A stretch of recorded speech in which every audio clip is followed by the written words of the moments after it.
So yung garden swine na yon, no, may nag-comment kasi sa atin. Nag-comment, nagtanong kung yung garden swine ba ay may ihi. Wala pong ihi yan ha. Walang ihi yan. No, special yan na alak. Hindi yan basta-basta nabibili dyan sa kanto. No? Anong lasa ng alak? Yung garden swine? Lasa. Anong lasa? Masarap! Masarap. Ikaw? Oo, masarap Sakto lang. Bro, matamis na mapait. Ito na mapait. Ako pa yun. Nagulpin Jin? Wine kayo. Ha? Medyo marang. Marang.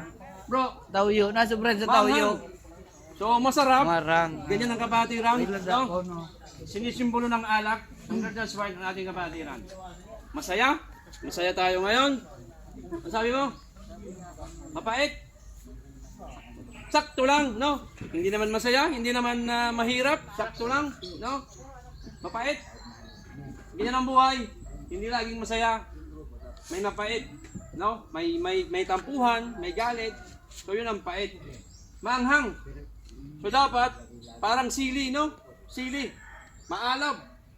So dapat ang samahan natin dapat laging maanghang.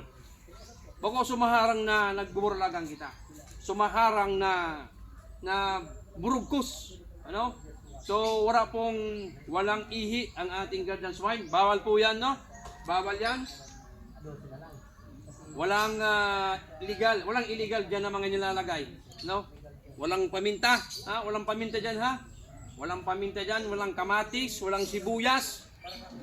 No? Kasi hindi naman kayo lulutuin, hindi naman kayo igugulayin, no? So pure 'yan na ano natin, na maanghang alak, walang ihi, no?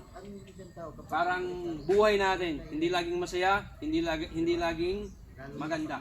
So sakto lang. Minsan pangit, minsan maganda. Minsan sakto, no? Sige, congrats. Batiin mo yung kasama mo.